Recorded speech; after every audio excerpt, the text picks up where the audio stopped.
સ્વામિનારાયણ ભગવાનના આશીર્વાદથી ને કૃપાથી અને નરનારાયણ દેવના આશ્રયની અંદર રહેલા દરેક હરિભક્તોને આજના દિવસે અમારા ખૂબ હેતપૂર્વક જે સ્વામિનારાયણ અને શુભાશીર્વાદ છે.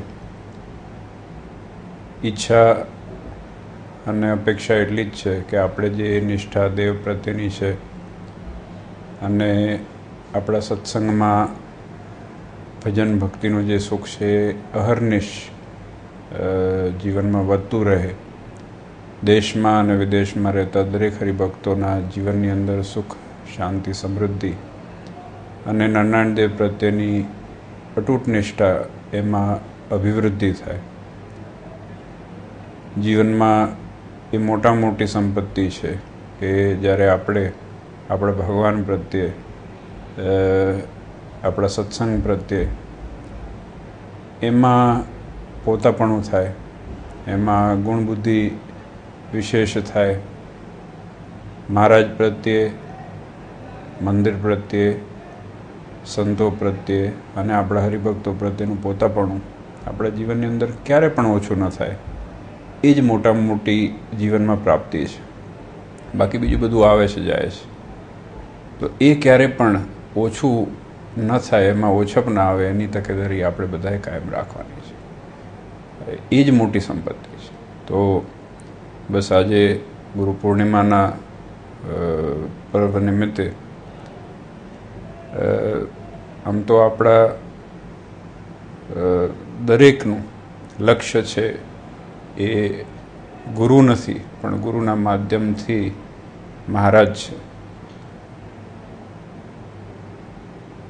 અમારા વડવાઓએ એ બધાએ ભગવાન સિવાય કોઈ દિવસ વાત નથી કરી અને અમે પણ એ જ કહેવા માગીએ છીએ કે એ ભગવાન આપણા જીવનમાં ક્યારે ભૂલાય નહીં. અને આપણા કરતા હરતા સ્વામિનારાયણ ભગવાન છે, આપણા કરતા હરતા નરનારાયણ દેવ છે અને એની નિષ્ઠા અને એની ભજન, એની ભક્તિથી આપ સૌના જીવનમાં, આપ સૌના પરિવારોની અંદર પણ, આપના સૌના બાળકોની અંદર, વડીલોની અંદર હંમેશા સુખ, શાંતિ, સમૃદ્ધિ એ હંમેશા બની રહે. એ જ નરનારાયણ દેવના ચરણોમાં અમારી પ્રાર્થના છે. ભગવાને ગીતામાં કીધું છે, માસાના માર્ગ શીર્ષોહમ, માસમાં માક્ષર મહિનો, વૃક્ષમાં પીપળો, પુરુષમાં રામ, પુષ્પમાં કમળ, સ્ત્રીમાં લક્ષ્મી. એમ પૂર્ણિમા જે આવે છે એમાં ગુરુ પૂર્ણિમા મુખ્ય કહેવામાં આવી છે. ગુરુ પૂર્ણિમાનું આદિ અનાદિથી એનું મહત્ત્વ એટલા માટે છે કે શિષ્ય યુગ ગુરુને પ્રાપ્ત કરી વિદ્યાઓ, સંસ્કારો, નીતિ અને સદવ્યવહારને પ્રાપ્ત કરી અને પોતાનું સારું જીવન એને વ્યતીત કરે એટલે ગુરુ માટે જવું પડે. ગુરુ એને સાચો રસ્તો બતાવે છે, ધર્મ બતાવે છે અને ક્યારેક પણ સંકટ આવી પડે, સંકટમાંથી મુક્તિ યોગ્ય ગુરુ પોતે આપે છે. આપણે નરનારાયણ દેવ, આપણો વિભાગ, આપણા ગુરુ શોધવા જવાના નથી. આપણે ભગવાન સ્વામિનારાયણને આપેલા ગુરુ છે, ધર્મવંશે આચાર્ય.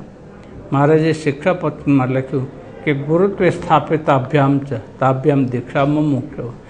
ગુરુની જગ્યાએ અમે સ્થાપન કરેલા એવા અમારા દત્તપુત્રો અયોધ્યા પ્રસાદને રઘુવીરજી એને માનવા અને પૂજવા. એમની પાસેથી ગુરુમંત્ર લેવો, એમની પાસેથી દીક્ષા લેવી અને એમની પાસેથી જે દીક્ષા લેશે એ જ અક્ષરધામનો અધિકારી છે. મહારાજ કે અમને મોક્ષ કરી અને અમારા ધામમાં લઈ જઈએ છીએ. એટલા માટે નરનારાયણ દેવને આશ્રય કરી અને હજારો અને લાખો ભક્તો અહીં પૂર્ણિમાના દાડે આવે છે, ગુરુનું પૂજન કરે.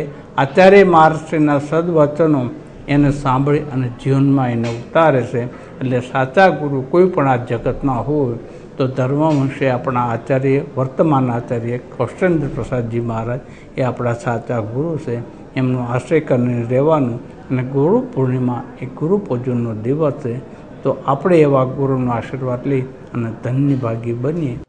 હજારોની સંખ્યામાં હરિભક્તો અને મોટી સંખ્યામાં સંતો હાજર રહ્યા. દર્શન કરી અને પરમ પૂજ્યપાદ આચાર્ય મહારાજ પોતે ગાદી સ્થાન ઉપર સભા મંડપમાં વિરાજમાન થયા.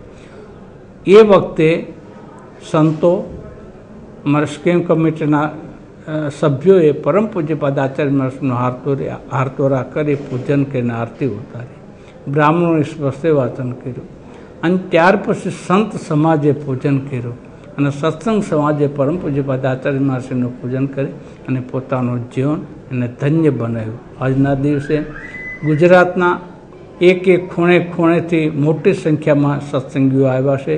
અમેરિકા, ઇંગ્લેન્ડ, આફ્રિકા, વિદેશોમાંથી પણ મોટી સંખ્યામાં આજે ગુરુ ઋણ અદા કરવા માટે અને ગુરુ પાસેથી આશીર્વાદ પ્રાપ્ત કરવા માટે આજે અમદાવાદ નાનનાન દેવના પ્રાંગણમાં દરેક આવ્યા છે. આજનો મહિમા છે.